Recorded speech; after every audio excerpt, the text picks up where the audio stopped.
Hey everybody, Doug here from 2 Plus Stuff. Just wanted to drop in and have a little conversation about some really cool articles that came out today via the Warhammer community page. I'm not going to do these for every single day and every single article, but when there are a few that drop that kind of catch my attention, I'll definitely just flick on the camera and do a little live show about it.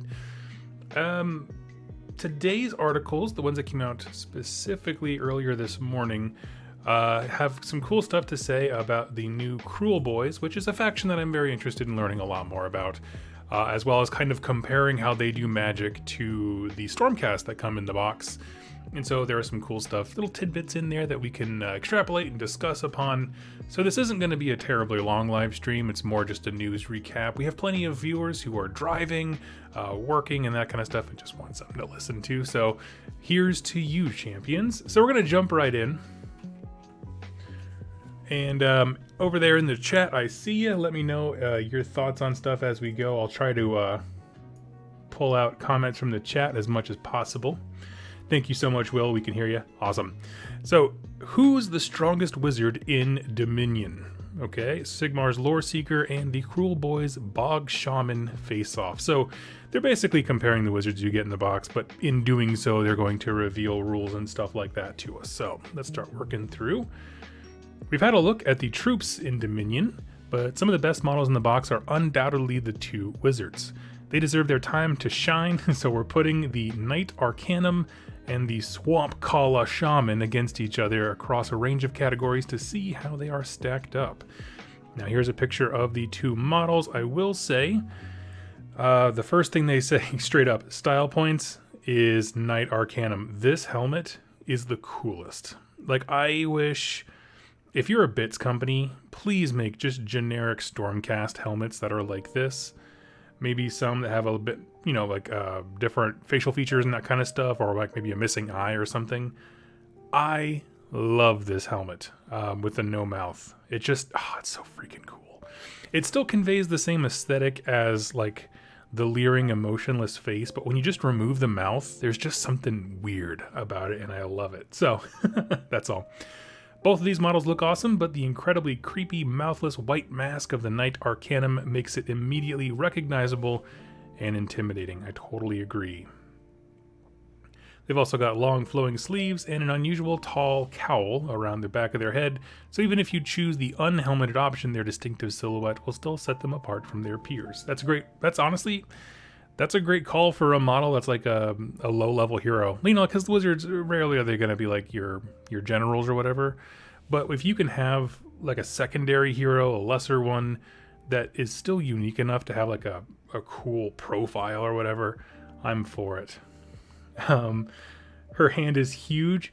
Possibly, it doesn't look as bad in this picture. I'm curious as to how far out her arm is extended, because that would kind of play with your vision just a smidge, but I know what you mean. Okay. Backstory is the next comparison. Knights Arcanum belong to the clandestine order of the Valedictor Temple. They are prescribed knowledge that they are forbidden from forgetting. Ooh, interesting. Using mnemonic Hessian gemstones to allow near perfect recall. Nothing good ever comes for free, though, as the wielders are nearly always driven mad. Wow, okay, that's cool. I wonder how it's going to play out, because that's an interesting thing of, like, you learn a piece of information, and it's, like, drilled into your head to pass down forever and ever and ever and that kind of stuff. What happens when you lose that piece of knowledge? Or how does that work? Does anything special happen when you like assign her magic or something? I don't know. Pretentification, this article, these went up today, I believe, if I'm not mistaken. Quick question, what's the hand-drawn ink picture behind you? It looks like a circle filled with arrows. I always wondered. My wife made that for me. Isn't that the coolest? Yeah, right up there. It's like a cool globe with a whole bunch of cool artsy effects on it. I'll take a picture and I'll throw it on Instagram for you, buddy. Okay, we're back here. Here we go. So that is the Knight Incantor, or Knight, what is it? Knight Arcanum. There we go. All these names, more Stormcast names. It only gets harder every time they release something. The Swamp Kala Shamans, on the other hand, earned their moniker not by calling out the names of swamps, or calling out when they're hanging around in swamps, or even calling out fun facts about swamps to passersby. I love that. Rather, they call swamps to them, tainting the land with their foul concoctions until the ground becomes squelching muck. Interesting. I like that. Anytime that you can make the battlefield different to really represent how these factions twist the landscape, I am for. So for that competition, this article gives them a tie. So, magical potency, the winner goes to Swamp Kala Shaman, but they'll still give us both breakdowns. A Knight Arcanum can harness the power of nearby Thunderstrike units to attack enemies both near and far, inflicting mortal wounds with a bolt of holy lightning. Okay, so here's the actual rule that is meant to represent that rule. The actual rule that's meant to represent that fluff is what I'm saying. Blaze of Heavens is a spell that has a casting value of 7 and a range of 18 inches. That's pretty generic, it's not bad. If cast, pick one enemy unit within range and visible to the caster. That unit suffers D3 mortal wounds. Sweet, okay, I'm on board. Add 2 inches to the range of this spell for each other friendly Stormcast Eternals Thunderstrike unit wholly within 12 inches of the caster. Now that's interesting to me. I mean, we know what Thunderstrike armor is. Part of me wonders how liberal they're going to be with the use of the Thunderstrike keyword. Like, is it just going to be the new stuff only, or will they go back and add it to a few of the older Stormcast things? Because quite frankly, I would love the idea of like a shield wall of Liberators or something. You know, just something basic, something simple. But I like it. You know, I mean, it's a missile that you can play into if you just need to do some wounds to a target that's pretty far away. Like, I use the term spot removal on an objective. You know, sometimes you can't physically reach the enemy, but maybe if you can throw some units near this hero, you can give them the range to reach out and project that threat. So that's a great one. You know, I dig it. I mean, well, you'd only need one unit to generally go from, like, if she's standing on one objective to shoot another objective. Usually they're within 20 inches of each other. Well, I guess we don't know any of the missions anymore, but, you know, given that they're making the table literally smaller, I don't think that's crazy to think that you'll be able to shoot someone else off an objective. So I like that. It's a great, you know, it's one of those things. Is it super sexy? No. But is it a cool tool to have in your toolbox? Always. You know, being able to just extend the range of your attacks and that kind of stuff is not a bad thing. Next we have, here we go. While that's pretty cool, it's not quite as powerful as Swamp Kala's magic, whose War Scroll spell grants a boon to every friendly Kruleboyz Auric on the field, while hindering all others. The wording on this one is super clutch, so I'm going to read it real slow. Summon Boggy Mist is the name of the spell. Summon Boggy Mist is a spell that has a casting value of 7. If cast until your next hero phase, add 1 to charge rolls for friendly Kruleboyz Auric units on the battlefield, and subtract 1 from charge rolls for other units on the battlefield. Now, I'll read exactly what they say afterwards. This spell might not seem all that powerful at first glance. It really does. Any orc army that can get +1 to charge is a happy orc army. But such a wide-ranging effect can make all the difference in a tight game. Note, when they say wide-ranging effect, there's no spell range on this. You cast it, it's table-wide. Until your next hero phase, add 1 to charge rolls. Now, if you choose to go second after you get this, your opponent will have 2 turns back-to-back, but they will be -1 to all their charges, table-wide, +1 to yours when it swings back around. So there's just a lot going on here. It works as a buff, as a debuff. There's no reason not to try and cast it. I mean, unless it's like late game and you have other spells that can do a thing, but honestly, you know, I don't want them to be super prevalent, but I love table-wide spells. Like, Rodagus's thing where he can like make, snot fall out of the sky pretty much anywhere and do D3 mortal wounds. I love that stuff. It should be special, and it should be somewhat uncommon to rare, but I do like it. It's a cool little tool. Okay. Best sidekick. Winner by default, because the Stormcast doesn't have a sidekick, it's Potgrot. The swamp callers are often accompanied by a cranky, pot-stirring grunt who carries all their stuff and even stabs anyone careless enough to get too close. What a lad. Potgrot is the MVP. He is the songbird of our generation. He's the hero we needed in our darkest hour. Okay, I'm just going to say that. I made a lot of cannabis jokes during the live stream when they revealed him. I will refrain this time. The oh-so-mysterious and aloof Knights Arcanum prefer to work alone, so they don't get a single hanger-on. Even worse is that means they don't have anyone to help mix their potions. Thanks to Little Buddy, the Swamp Color Shamans have access to a wide range of deadly poisons and elixirs. So this one is a little bit longer, so just bear with me here. In your hero phase, if this unit is more than 3 inches away from all enemy units, instead of attempting to cast any spells with this unit, you can say that they are brewing either a poison or an elixir. Okay, point right there. So you have a choice. You can cast a spell, you can brew a poison or an elixir. That's 3 choices just for showing up. That's wonderful. Wonderful, wonderful.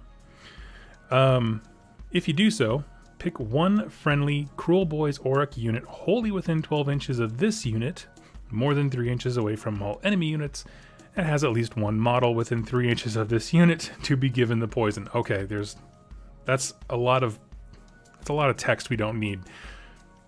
The unit has to be wholly within 12, and there has to be at least some dude from that unit within 3 inches of this one. That's an odd leash. Let's see. If that unit is given a poison... Oh, here we go. Yeah, you can either choose to give it a poison or elixir. If that unit's given a poison until your next hero phase, when you use the Venom-encrusted weapon's allegiance ability for that unit, which I'm assuming is kind of like the Spider Fang. If you hit on a 6, you get a mortal wound. Mortal wounds are caused on an unmodified roll of 5 up instead of 6. So we haven't quite seen everything that they can do yet, but yes, they can poison stuff, so they will probably doing mortal wounds on 5s instead of 6s if they take the poison. If they take the elixir, add 1 to save rolls for that unit until your next hero phase. So this is an interesting one. I mean, it's freaking dope. I love it. I don't like the way that they articulated the ranges. It feels like so much word vomit for something very simple. Can someone in the chat tell me, for Daughters of Cain, like I know they have the Witch Brew, how do they handle that? Is it like this, where the unit has to be wholly within such a range and then at least one person within 3? Because it just seems awkward. I feel like the Witch Brew was much more simple. You just pick someone and, like, I don't know, chuck them a Gatorade bottle full of blood or something. That's all I can really imagine. However, what I will say about this thing, though, I don't know how big the Kruleboyz range is going to be in totality, when all the models come out and that kind of stuff. We know the starter set models, but just like with Nighthaunt in the last set, more stuff came out. My thing here is, there is nothing that is even mediocre about this shaman. Like, his core spell that he has is a terrific thing to have. It's a great tool in the toolbox. Being able to give orc units venom weapons, they can't be within 3 inches of the enemy when you give it to them, but nothing says that they can't, after this hero phase, charge. If you have a secondary shaman, they can give them the +1. One can do the spell, one can give them the venom, and all of a sudden you're smashing stuff really hard. I guess what I'm seeing here, if I kind of had to step back and kind of collect my thoughts a little bit more, is that it's a hero that lets orcs do what orcs want to do. And there's just nothing, there's no downside to it. I love him. He's cool. So I think he's a great little wizard. I don't even know the rest of his profile, but just by his abilities and stuff, I don't know how many points he's going to be, but I love it. Which brew is just wholly within 12 inches at the moment? Yeah, okay. I don't... It's just that extra, like, bit of having a dude... last book was just within 3. Okay.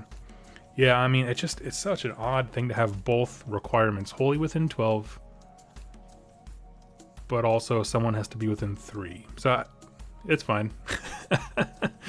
When it comes to battle prowess, is how they describe it, this one goes to the Knight Arcanum. It's no surprise that the Stormcast Eternals have the advantage here, even as wizards among Sigmar's champions are potent warriors. If you want to see a badass wizard, crack open Soulbound and play as a Knight Incantor in that thing. They did good of like representing the fact that Stormcaster warriors, regardless of what their specialty is. Let's see. I see some questions in the chat. Let me get through. We're almost done with this article. I'll pause and answer all the questions, and we can go through and chat before we dive into the next one. So, let's see. Where is it at? I lost my place. With the same number of wounds for each of the wizards in the Dominion box, they both weigh in at 6 wounds, which is great for... I was going to say it's great for a wizard in Stormcast, because I think they're usually 5, aren't they? But I was just gonna say that's fantastic for an orc, because typically, you know, you get like your weird knob shamans who are just like, if you breathe on them, they die instantly. But a better save at 3 up versus 5 up. So, okay, the orc one has a 5 up save. It's still better than the weird knob. An extra 2 points of bravery, a Knight Arcanum is likely to stick around longer than Swamp Kala Shaman. I don't know how the bravery factors into that, but okay, I'm here for it. Let's see. The real kicker, however, is the fact that Knights Arcanum are anathema to predatory endless spells. This is an important one. They use their arcane knowledge to form a full null zone around themselves that's crucial for protecting their fellow Stormcast Eternals. So the rule is called Indomitable Lore Seekers. Predatory endless spells cannot pass across this unit or finish a move within 3 inches of this unit. It is literally a no-fly zone for any endless spells, yours or otherwise, which is awesome. I mean, honestly, because Stormcast do have their own endless spells, but I find typically, with the exception obviously of the Dais, because you can't have your Dais. She can't stand on the endless spell. Well, I guess she can, because that one's not predatory, is it? Yeah, it's strictly predatory ones. Okay. Interesting. Okay, I'm trying. My brain's kind of working with the Stormcast stuff. But I mean, I guess my first thought initially when I started that that sentence was, they don't care. They just want to huck a meteor as far across the table as possible, and that's not inaccurate. Oh, man. We got Microsoft Word technical support in the chat. What's up? Hashtag Clippy did nothing wrong. Okay, so I'm going to pause it here and just kind of like leave it here because I love that image. What do you guys think about this article comparing the Swamp Kala Shaman and the Knight... I forget every time. Knight Arcanum. I don't know. Okay. Now they're just messing with us because they've already had... Arcanum and Knights and that kind of stuff, and now they're just word sallying and just mixing them all together randomly. Kind of hoping the... Oh, sorry, I got deleted. Okay, let's see. What do you think of the Dawnbringer Crusades will be? So, yeah, if you haven't caught it, basically, Stormcasts are not being hurled around the realms nearly as much because of the cloud that Be'lakor created. And so there was another article which I can try to find here in a second. And basically they kind of get this idea of Dawnbringer Crusades, this idea that like instead of being zapped straight into battle, now these grand armies of cities of Sigmar and human auxiliary elements and Stormcasts are now marching around the realms, much more traditional army style, which I'm super a fan of. I would absolutely love to see rules for different crusades and stuff like that.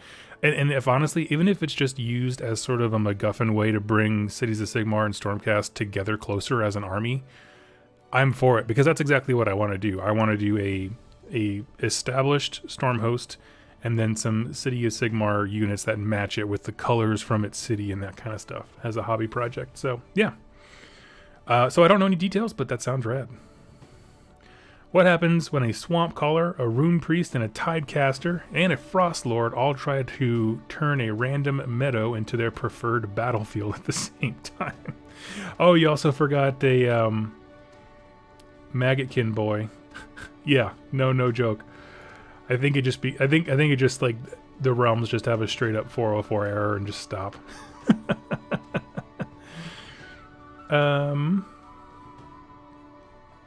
Just got my lunch Sammy made. What did I miss? Just the first article here we're covering as far as comparing the wizards in the Dominion set. We're going to move into command abilities and the Kruleboyz here in just a hot second. So we'll tackle that. Is this the first Stormcast without any gloves? Without any gloves. You know? I don't know. Let's see.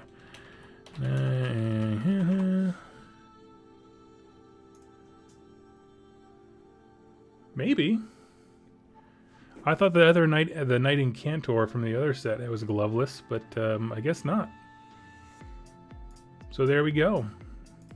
For all my fans with hand fetishes, I guess, there's your model. Okay, I'm wondering if they'll allow us to take some Stormcast off the Kruleboyz base. Take the Stormcast off the Kruleboy boss base. Oh, like there's a dead Stormcast underneath them? Yeah, I don't know. Okay. The Mountain. Oh, thank you so much, buddy. That's so kind of you. All right, so we're going to move on to the next one. Discover how command abilities are the key to success with the new Orc War Clans in the new edition. I love this picture. Now, I'm going to be honest with you, going into this article, it talks about Kruleboyz in context of the greater Orc War Clans, so just kind of keep that in mind. My understanding, and this is just speculation, I think you'll understand why I feel this way as we read it, is the way that army building is going to happen in terms of allegiance abilities and that kind of stuff is probably going to be very different in the new edition. Hold on, my brand new printer just started like moving on its own. It's kind of creepy. It's just going to sleep. Okay. So I'm thinking there's going to be a lot more ability to mix things within the same Grand Alliance together. That's my guess, and you'll see why I think that. If you like the idea of crumping anything with a pulse, or even without a pulse for that matter, chances are you're a fan of Orc War Clans.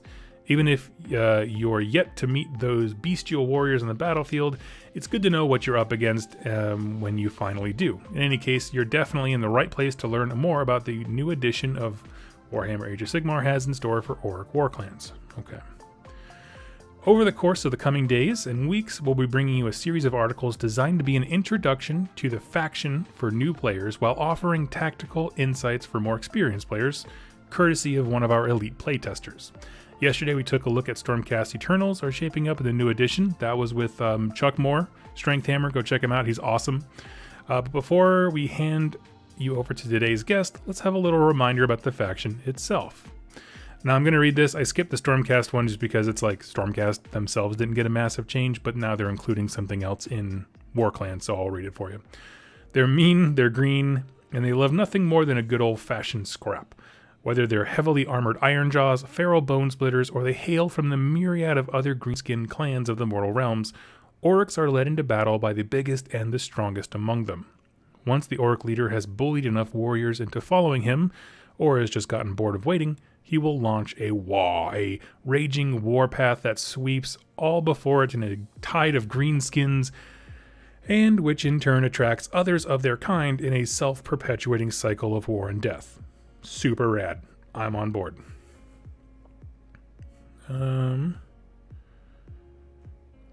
We're going to skip ahead here to the Kruleboyz. The Kruleboyz are insidious greenskins known for their exceptional cunning. They have lived in the swamp marshlands of Thondia for longer than anyone can remember, raiding under the cover of choking swamp mists. But with the return of Kragnos, the forces of destruction on the warpath in Gur, the Kruleboyz have emerged from the foetid lands they call home in huge numbers to join in on the fun.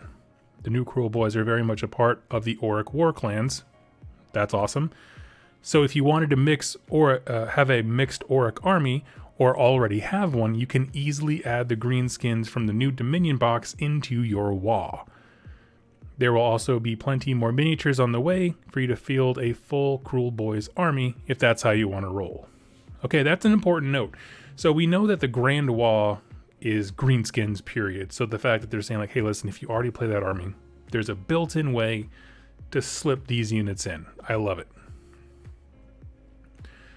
The Kruleboyz even have their own extra allegiance ability, venom-encrusted weapons, which we talked about before. Remember that you can buff this with the shaman, which is every bit as nasty as it sounds. What's more, they gain this ability whether you field an army consisting exclusively of Kruleboyz or use them as part of a larger Auric War Clans force.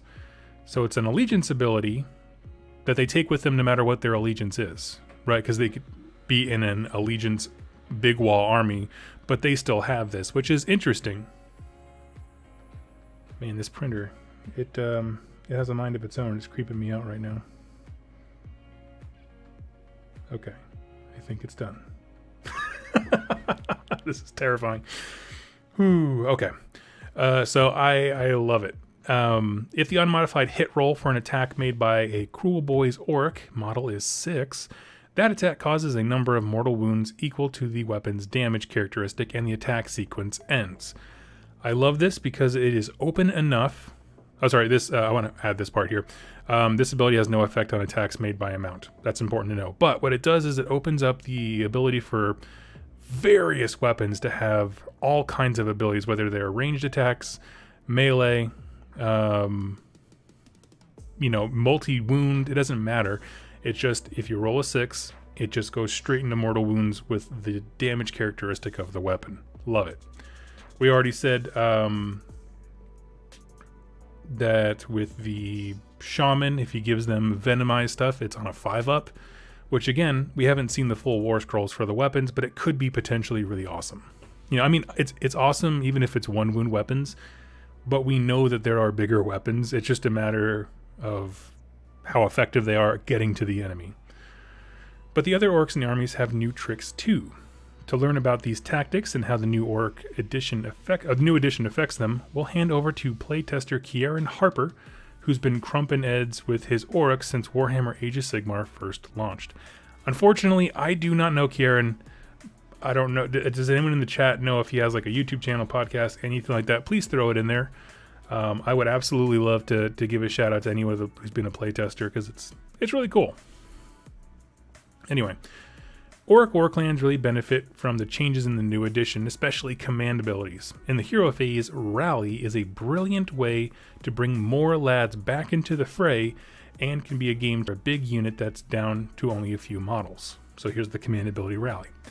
Uses command ability at the start of the hero phase. The unit that receives the command must be more than 3 inches from all enemy units. Totally fair. Roll 1 dice for each slain model in that unit. For each 6, you can return 1 slain model to that unit. That is a nasty. Love that. My question is, nothing about that says Aurics. Is this a general command ability that people can do?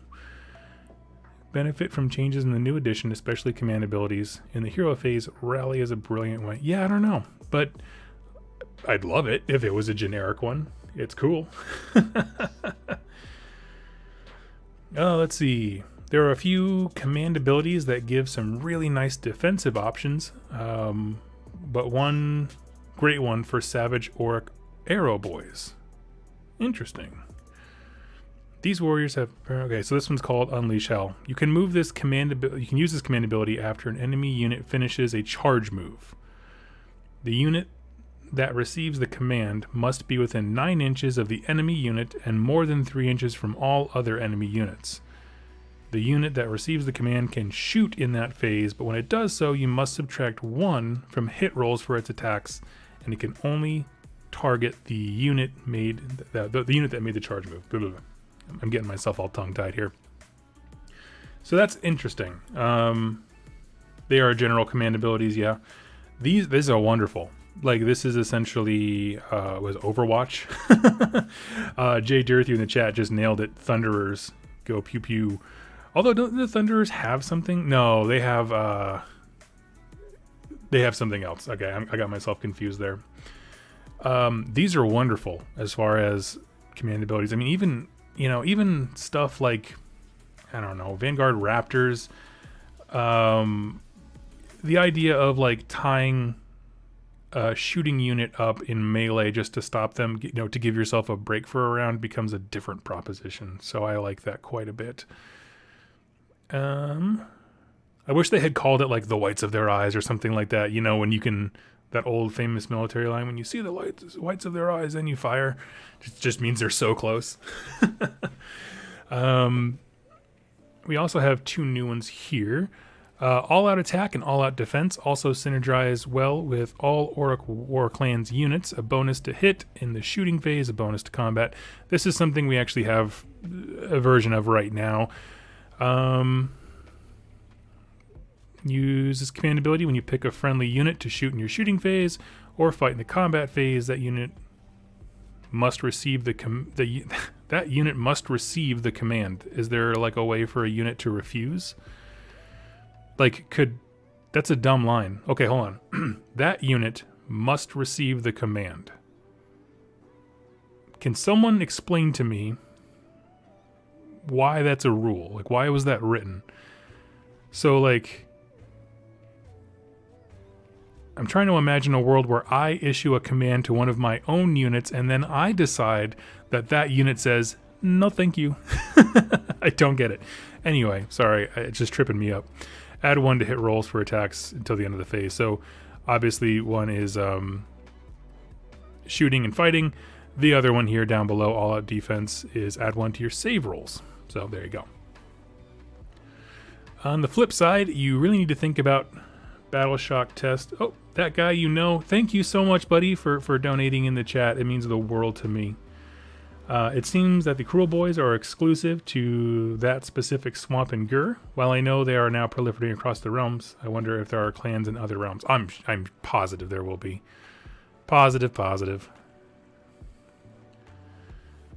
Seems better to have +1 rather than re-rolling ones. Yeah. Add 1 to hit rolls. Add 1 to save rolls. Yes, and Will, one of the things that was rumored is that there's going to be no more modifiers above and below 1. So, they'll give you +1 to hit, but nothing else will, kind of a deal. So I think they can be a little more liberal with the generic command abilities. I think that's where we're headed. Again, that's a rumor, of course. Let's see. Now we've got, let's see, where's it at? If you need to think about, on the flip side, you really need to think about Battle Shock now, as only 1 unit can benefit from Inspiring Presence command ability. Okay, I mean, I feel like that's fine. Fortunately, the new Killaboss with Stab Grot has an ability that will help with this. All part of the plan. So let's see here. Actually, I'm just going to look at his entire war scroll, to be honest with you, because why not? So this is our Killaboss on foot. We have a 5-inch move, 6 wounds, not bad for him. 4-up save on an orc is always good. Bravery 7. Okay. Killaboss, Stab Grot. Yeah, has one of the following weapon options: Haka and Rusting Flail, or Haka and Shield. Okay, that helps. I mean, it's just, yeah, that's right. This is the model that had the flail on the side. Okay. Killaboss is accompanied by a Stab Grot, who attacks with its prized shiv. The Stab Grot must remain within 1 inch of the Killaboss. For rules purposes, the Killaboss and Stab Grot are treated as a single model. Okay. All part of the plan, which is the rule they referenced. If a friendly Kruleboyz unit fails a battle shock test within 3 inches of any friendly units with this ability, only one model will flee. That's actually... I like that. I like that a lot, actually. I really do hope that that line about battle shock being incredibly important, I really do hope that that pans out, because I think that that single change would unlock so much potential for armies like Nighthaunt. Different units, yeah, I don't know. I mean, whether or not, obviously Inspiring Presence, but that might change too. We don't quite know. I'm very interested to know. So, battle shock should be meaningful again. Absolutely. It's a core mechanic of the game, right? It's an entire phase that we waste time with. Last rule here is you hold them off. Each time a wound or mortal wound is allocated to this unit and not negated, you can choose to risk this unit's stab grot. If you do so, you must roll a dice.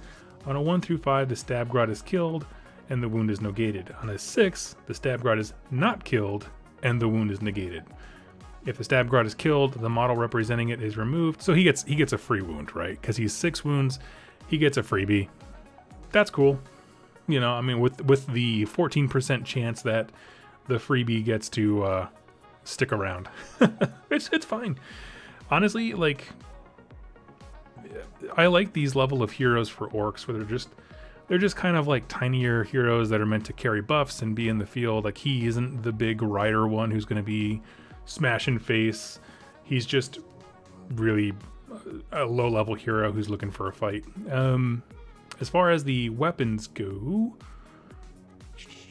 the save for a kill a boss with a shield is a 3-up instead of a 4-up. Or you can take the rusting flail, which it's alright. Boss Haka is the weapon you get no matter what. 1 inch range, 4 attacks, 3s to hit, 3s to wound, -1 rend, and 2 damage. That's fantastic.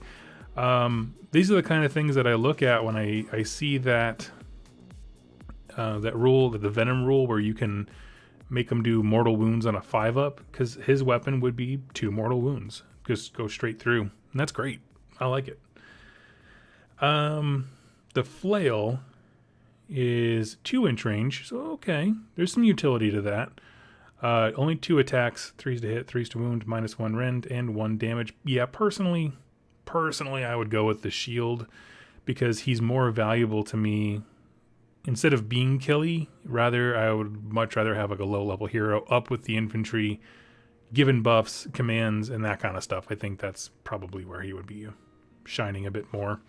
But I don't think there's a wrong choice. That's super rad. Oh wait, here we go. Monster riding heroes are going to be a very important part of Auric War Clan's armies. Not only can Gordrak and Mega Bosses on Maw Crushes make use of all the command abilities mentioned above, their impact on the battlefield has been turned up to 11. They're often vital in scoring objectives and battle tactics too. Is there a better monster to have on your side than a Maw Crusher or 2? Maybe Kragnos.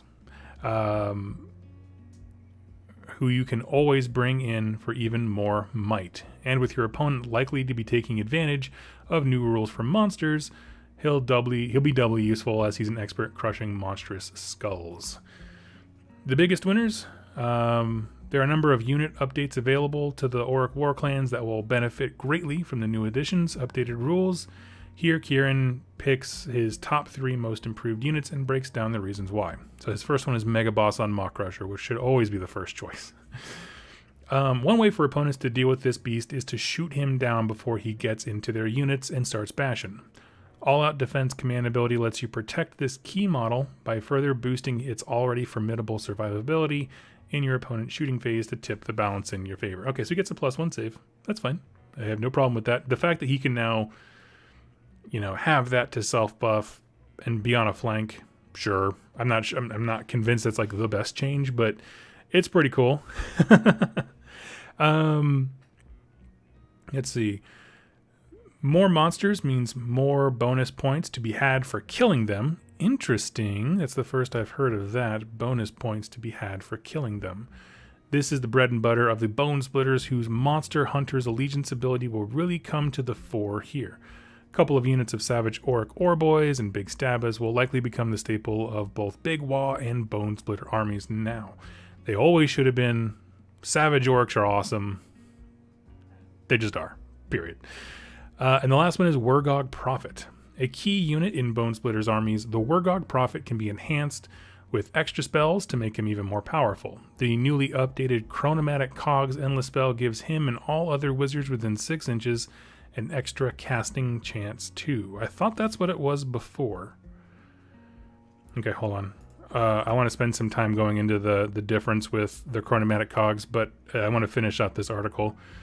That's basically it. He just says, thank you for your time and that kind of stuff. All right, let's take a look at these cogs. Cogs, who run the world? Okay, here we go. Chronomatic Cogs, Mechanisms of Time. When this endless spell is set up, the commanding player must decide if it is increasing or decreasing the flow of time. If it is increasing the flow of time, add 1 to charge rolls for units wholly within 18 inches of this endless spell. If it is decreasing the flow of time, wizards can attempt to cast 1 extra spell in their commanding player's hero phase whilst they are within 6 inches of the spell. Okay, at the start of the hero phase, if there's a friendly wizard within 6 inches of this endless spell, the player whose turn is taking place can change whether its endless spell is increasing or decreasing. Okay. Interesting. I think that certainly puts a damper on the Chronomatic Cogs that it's not table wide, and now it's just a flat +1 charge. That's a biggin. However, it might just, instead of like losing, yeah, so this is different. Yeah. So, instead of losing stock though, it might just change. It might just change to be like, hey, we're now entering an edition where spellcasting is super important. And so things are just different. You know what I mean? Like it's still, because it always had a duality of use between making your army move faster and then obviously the spell thing. It wouldn't surprise me if they were just like, the movement stuff was a bit much. But I mean, being able to do multiple spell attempts is awesome. Because it's not just one wizard, it's any wizard within 6 inches. So if you have, you know, your cabal of Grand Zinch wizards or whatever, like they're all getting one, that's awesome. That's really good. It no longer buffs your enemy as well. That is true. I mean, technically, if you're decreasing the flow of time, wizards can attempt to cast 1 extra spell in their commanding player's hero phase. So, technically, if a Lord of Change chicken flies up to this thing and gets within 6 inches on that player's turn, he will have an extra spell. At the start of the hero phase, if there is a friendly wizard within 6 inches of the endless spell, the player whose turn, and so if the chicken runs up, gets there, and then they either get the double turn or they survive until the next turn, their next hero phase, they will get an extra spell. If they decrease time, and they have the chance, as written right here at least, to switch it. So, I mean, I don't know. I'm sure the bonus points for killing monsters is something similar to Bring It Down. Secondary objective from 40k where you get victory points for killing vehicles with 10 plus wounds. Okay, that's awesome. Thanks, Morty. I didn't know that. I actually have my first game of 40k in this edition scheduled for Saturday, so I will have something to report back. But I like it.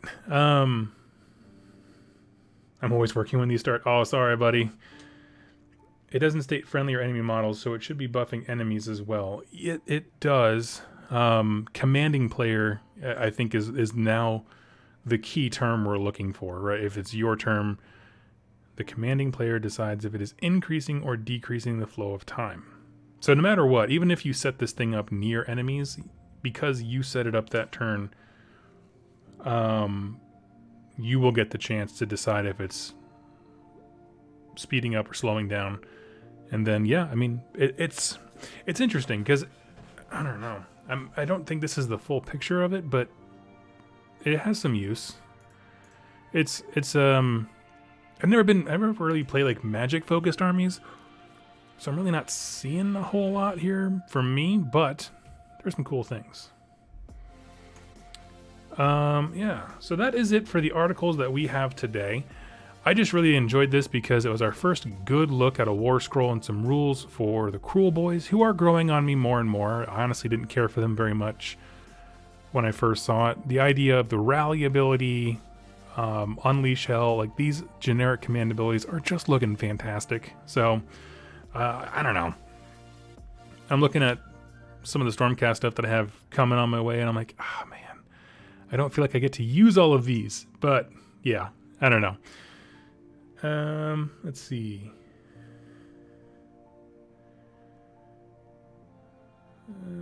Yeah, it doesn't state enemy. Yep. Nope. Only thing that matters is whose turn it is when the endless spell decides what to do, not so much friendly or enemy models. So anyway, I thought this was cool. Let me know your thoughts in the comments down below. Does anyone have any final thoughts? I'll leave it here just so we can, I'll give you all a second to wrap up any last minute thoughts before we close out the stream. As far as combinations, like I'm looking at doing a Stormcast army, you know, I simply don't know enough about their books to be able to say one way or the other. The Kruleboyz aesthetically, I don't like the hobgoblins, to be sure. None of them. I want none of them. When it comes to the other stuff, I'm very intrigued as to how much of a horde army it's actually going to be, knowing that their basic boy that's bigger than the Hobgrot is on a 32 mil base. And so those kinds of things will definitely matter when it comes to how many Venom Spear, you know, hits you can get in, that kind of stuff. So that has a big influence on things. But yeah. Okay, well, I don't see anything in the chat, so I'm going to go ahead and round it out. Thank you all so much for joining me today. Hope you enjoyed this little break and just kind of review of what's going on. And I will catch you next time there is some cool news or an article that I want to talk about. Have yourselves a wonderful day and happy wargaming.